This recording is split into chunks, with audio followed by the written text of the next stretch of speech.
orang lemah, orang tidak cerdas itu man atba'a nafsahu hawa, man atba'a nafsuhu hawa, ya, yang membiarkan dirinya mengikuti hawanya. Maka dalam bahasa kita ada yang disebut hawa nafsu. Hawa nafsu beda dengan nafsu. Nafsu itu bisa baik, bisa buruk. Nafsu yang buruk disebut an-nafs al-ammarah bisu, jiwa nafsu yang menyuruh kepada keburukan. Contoh nih, kalau lagi sendirian di kamar pengennya nonton bokep ya, itu nafsul amarah namanya. Ya, kalau lagi ngelihat yang bening-bening pengennya apa ini? Pengen matanya nggak bisa kedip ya. Itu namanya nafsu amarah. Itu yang rendah-rendah tuh biasa. Ada yang lebih cakep, lebih tinggi lagi. Mainnya sudah main politik, mainnya sudah main kebijakan. Hati-hati. Kalau tadi itu receh, itu semua orang bisa. Kalau yang ini cuma yang punya kesempatan. Ya Pak Sekda paham lah. Kalau di barisan dia itu godaannya gede ya. Benar ya Pak Sekda ya? Gede sekali itu. Jadi kalau bisa berhasil jadi waliullah. Jadi pemimpin itu jadi waliullahnya bukan dengan zikir banyak-banyak, bukan di atas sajadah jadi waliullah. Pemimpin jadi waliullah kalau dia adil amanah. Dua itu wiridnya. Ini wirid siapa? Para pemimpin. Adil amanah itu wiridnya. Kalau pedagang jadi wali, bukan kalau sholatnya banyak. Pedagang jadi wali Allah jika dia sidik, dia jujur. Kalau ulama jadi wali apabila dia fatanah dan tabligh, dia cerdas dan juga tabligh, tidak boleh menyembunyikan ilmu, harus membelikan kepada ahlinya, memberikan kepada yang pantas menerimanya, memberikan ketika orang siap menerimanya. Kalau siang-siang begini itu susah orang siap menerima talqin, ya, karena secara energi orang masih terikat dengan dunia. Beda ketika saya di Kalimantan Selatan, udah malam Pak, orang udah capek, tempatnya jauh dari keramaian, di tengah hutan, di atas bukit, udah mau tengah malam, udah jam 11, baru turun tuh perintahnya, talqin itu semua orang. Tapi kalau siang-siang ini, habis ini pengen kerja lagi kan? Nah ya, ambar lagi nanti. Orang yang lemah itu kata Nabi, man atba'a nafsahu atau nafsuhu hawa. Man atba'a nafsahu hawa. Siapa yang membiarkan dirinya mengikuti hawanya. Hawa itu bahasa Arab artinya kecondongan. Condongnya nafs kepada yang negatif.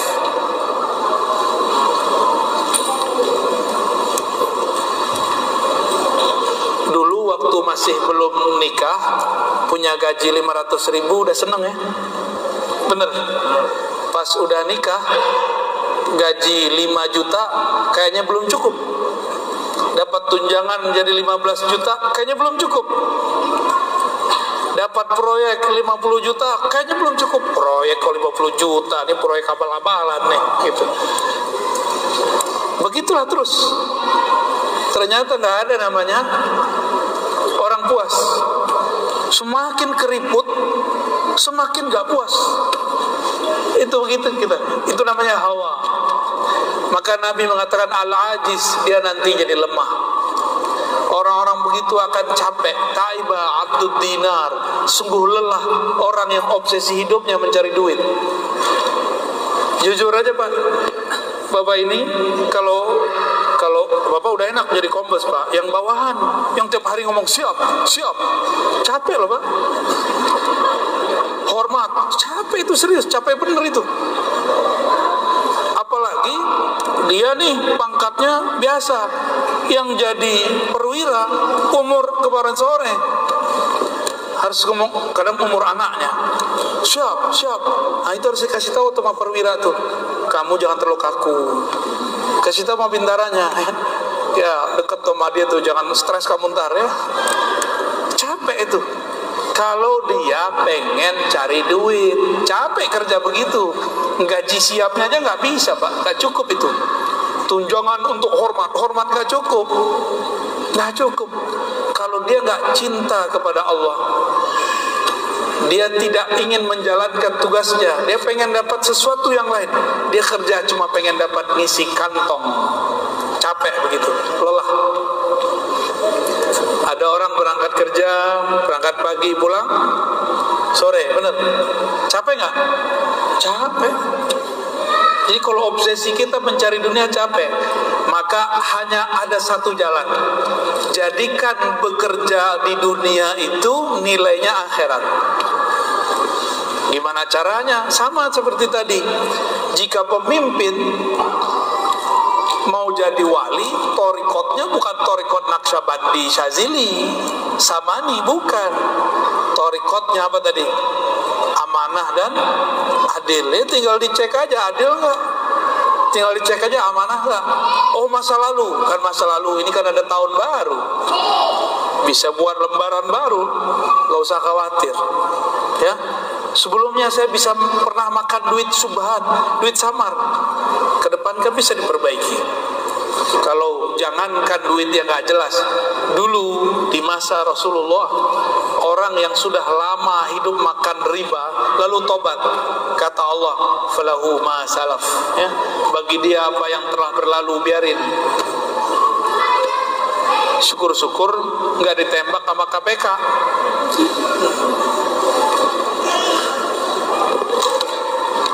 Hadirin yang dimuliakan Allah, dalam satu riwayat dalam menjelaskan hadis ini, Umar kemudian berkata, hasibu qabla an tuhasabu wa tazayyanu lil 'aradil akbar. Kata Sayyidina Umar, hasibu, hisablah dirimu sebelum engkau dihisab. Di riwayat lain ada tambahan, mutu qabla an tamutu, matikanlah dirimu sebelum mati. Maksudnya apa? Ini kita nih kerja, sebelum kita diaudit, kita audit dulu kerjaan kita. Ada nggak yang masalah? Kita benerin dulu sebelum kita benar-benar diaudit. Kalau di dunia orang takut kepada, kalau orang pemerintahan BPK ya, BPK, KPK, yang penting nggak tambah I belakangnya, BPKI. Itu yang kita takutin. Kalau anak sekolah nulis diperiksa sama gurunya, itu menakutkan. Kalau kita ke luar negeri diperiksa identitas kita, itu saat-saat menegangkan. Ya, yang sudah pernah ke luar negeri sendiri-sendiri Pak, kalau luar negerinya aja, bukan bareng-bareng. Kalau pergi umroh kan bareng-bareng, ada yang ngurusin. Wah, kalau sendiri-sendiri deg-degan. Saya ini kan kata orang ustad. Ya Bapak Ibu bilang saya ustad kan? Buya lagi nyebutnya. Itu kalau udah di imigrasi saya deg-degan itu. Wah, ditahan gak ya gitu. Suatu kali saya ke Perancis, pakai baju batik Pak. Wah, ini saktinya baju batik. Cuma sayang selama pandemi baju batik kita udah karatan Pak. Jadi yang karatan bukan hanya besi, baju batik nggak dipakai-pakai. Waktu itu di belakang saya, di depan saya itu banyak orang-orang Afrika pakai apa namanya, kayak orang-orang keren lah, eksekutif muda, jas, bajunya rapi, sepatunya masya Allah. Kita pakai sepatu 100 ribuan, dia rapi sekali. Tapi orang Afrika, orang Arab diperiksanya lama, walaupun bajunya rapi. Itu orang mengira kalau pakai baju rapi nggak bakal dituduh imigran, tapi dituduh kan muka nggak bohong. Mau dipoles apa aja muka ini kan begitu. Saya pakai baju batik, saya masih ingat warnanya, warna begitu tuh. Nah, warna dia nih yang ngomong tadi nggak boleh itu ya. begitu warnanya dulu, tapi pendek. Nyampe di imigrasi malah disapa, apa kabar? Kita kaget. Baik. Nggak diperiksa Pak, paspor nggak ditanya, langsung. Diam-diam saya tanya, itu orang siapa? Ternyata istrinya orang Jawa. Orang Prancis itu. Oh begitu kalau kita punya sahabat saudara, ya. Kalau kita ini punya kenalan atau punya saudara di alam sana, Bapak enak. Pas nyampe di imigrasi Mungkar Nakir dia bilang, oh kamu jalan-jalan terus. Tapi kalau nggak kenal, dia bilang, kamu siapa? Ditanya persis semua. Identitasnya siapa? Nama kamu siapa? Kamu bapaknya siapa? Dulu ngaji sama siapa? Itu baju, itu bahan-bahannya dari mana? Jadi baju kita ini Pak, ini ditanya banyak ini. Nih baju antum ditanya semua ini. Ditanya semua itu Pak, nggak ada yang nggak ditanya. Dan pertanyaan satu baju lamanya bukan main. Jadi jangan macem-macem sama fulus. Hantunya besar itu. Belum Mungkar Nakir yang nanya, baru asisten Mungkar Nakir tuh yang nanya. Jadi sebelum masuk ke pertanyaan Mungkar Nakir, siapa Robmu, siapa Tuhanmu, kita diperiksa dulu di imigrasi depan. Imigrasi barzakh. Ulama ini bukan main, ya. Itu handphone Pak, ditanya semua, kamu dulu ngelihat itu jam sekian ya, kamu telepon dia dulu ya, kamu dulu selingkuh ya, lengkap semua Pak. Kan sudah dihapus sama kita, kan nama dia nggak dihapus. Gimana? Mau? Kalau nggak punya orang dalam,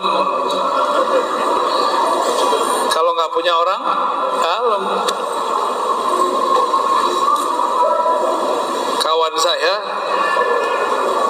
keluar dari Uzbek Pak, kawan saya dia pejabat di Indonesia, pejabat Pak, mungkin kalau di polisi udah selevel Bapak mungkin, berarti dia punya anak buah toh.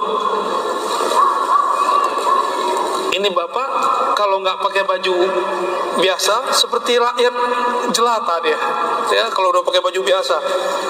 Pulang kami dari Uzbek, dia pakai kopiah kupluk, tapi kupluk kayak antum itu tuh, itu persis kayak gitu. Orang Uzbek tahunya kopiah begitu, kopiah Afghanistan. Orang Afghanistan kalau pakai serban, dalamnya begitu. Uzbek sedang trauma dengan perang orang Afghanistan. Itu teman saya ditahan Pak. Yang nahan sih mbak-mbak cantik, tapi setelah ditahan dicuekin aja, dibiarin, jadi tahan aja, nunggu syafaat. Udah 2 jam kita nunggu, akhirnya kita inisiatif, ini kenapa nih teman kita ditahan? Akhirnya teman saya, seorang perempuan, yaudah saya ngomong, dia bahasa Inggrisnya oke. Dia bilang, that's my friend. Ya. Siapa? Tunjuk, masuklah ke kamar. Ini teman saya nih. Dia liatin, kayaknya nggak ada muka-muka teroris ya kan? Baru dia bilang, oh udah jalan. Tahu nggak Bapak, saya pakai kopiah apa waktu itu? Kopiah yang kita beli di pasar-pasar Uzbek. Kopiahnya unik lah, ya. Karena saya pakai kopiah itu jalan nggak diperiksa. Dilihat, cuma pakai simbol. Tadi belum pakai ini Pak, udah dijemput. Ya, disuruh pakai di boot, saya ngantuk. Takut malah rusak, lecek dia. Jadi kalau udah pakai kopiah mereka, simbol mereka, selamat kita. Maksudnya gimana? Ada seorang sahabat Nabi Sallallahu Alaihi Wasallam melihat Nabi diberi baju, diberi jubah. Jubah itu kayak mantel luar. Hadis sahih Imam Muslim. Lalu Nabi Sallallahu Alaihi Wasallam senang dipakai oleh beliau. Setelah dipakai belum lama tiba-tiba ada orang berdiri, wahai Rasulullah, demi Allah yang kau pakai itu sangat bagus, tolong berikan kepadaku. Kita yang ngasih gimana? Kesel nggak sama orang begini? Kesel. Nabi kesel nggak? Nggak. Nabi penyayang sama umatnya. Nabi itu nganggap umat itu anak. Kalau ustadz nganggap umat apa? Komoditi. Jangan, ya. Jadi ladang. Jangan, nggak boleh, Pak. Umat itu anak. Akhirnya Nabi mengatakan, agak tarik napas panjang. Baik, tunggu sebentar. Nabi pengen menyenangkan dulu orang yang ngasih. Dan ada rahasia kedua. Nabi itu bau badannya itu harum, lebih harum daripada kasturi. Nabi Sallallahu Alaihi Wasallam. Maka Nabi pakai sejenak supaya yang memberi senang, supaya harumnya pindah kepada itu baju. Lalu beliau kemudian berdiri, melipat dan memberikan kepada yang minta. Bapak jangan minta kopiah saya, ini baru dikasih nih. Itu mereka yang minta disidang oleh sahabat lain. Nabi udah pulang, disidang. Kamu apa-apaan sih?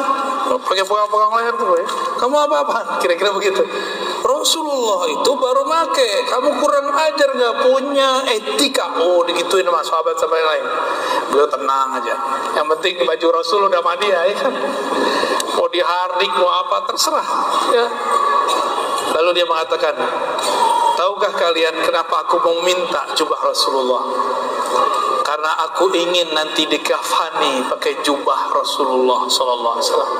Itu sahabat nggak jadi marah. Jadi marah, mau nangis nggak kira-kira tuh? Kita yang tadi mau marah, jadinya mau nangis.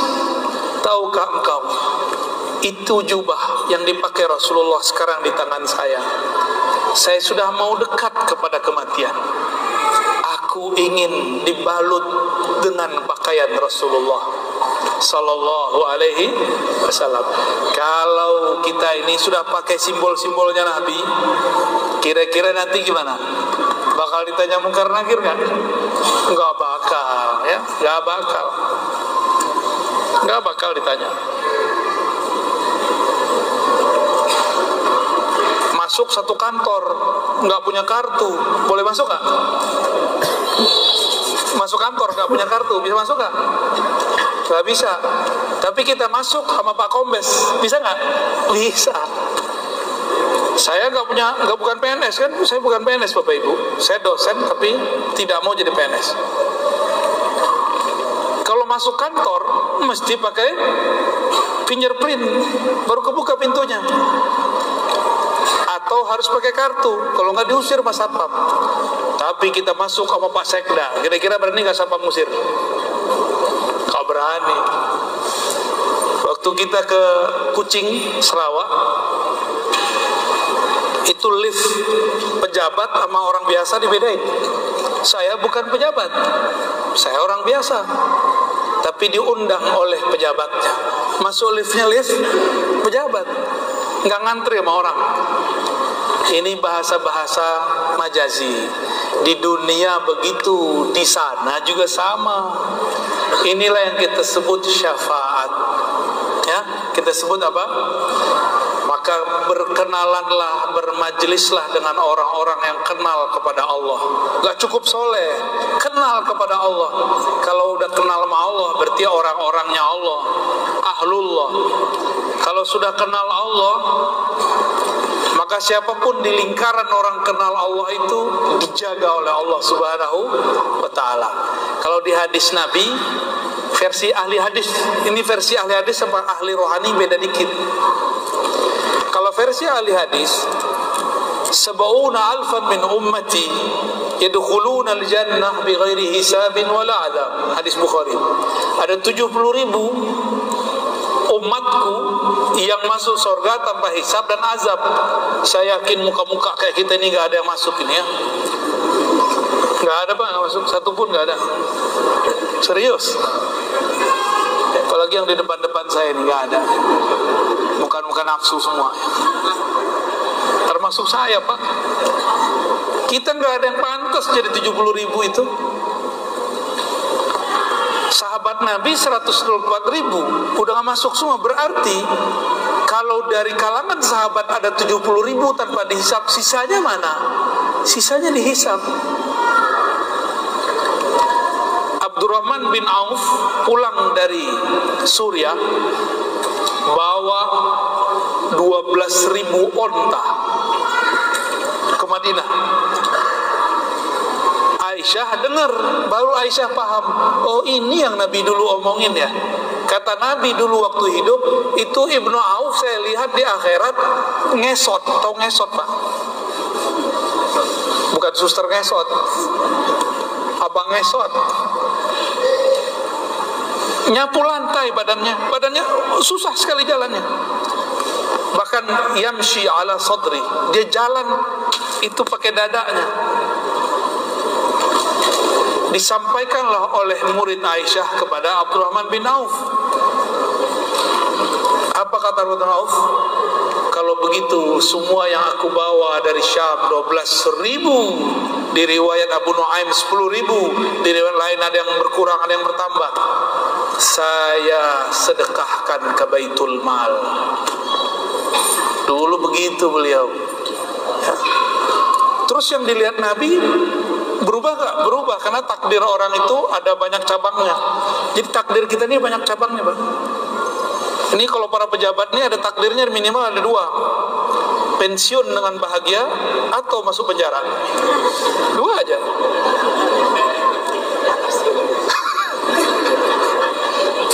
Saya baru dengar Pak Sekda istighfar.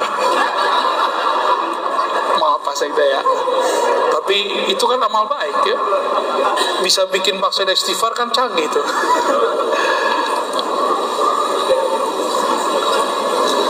Takdir kita 2 terus.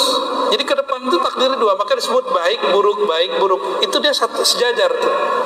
Tinggal pilih kakinya kemana. Saya yakin mereka sudah paham jalurnya. Tinggal pilih yang mana.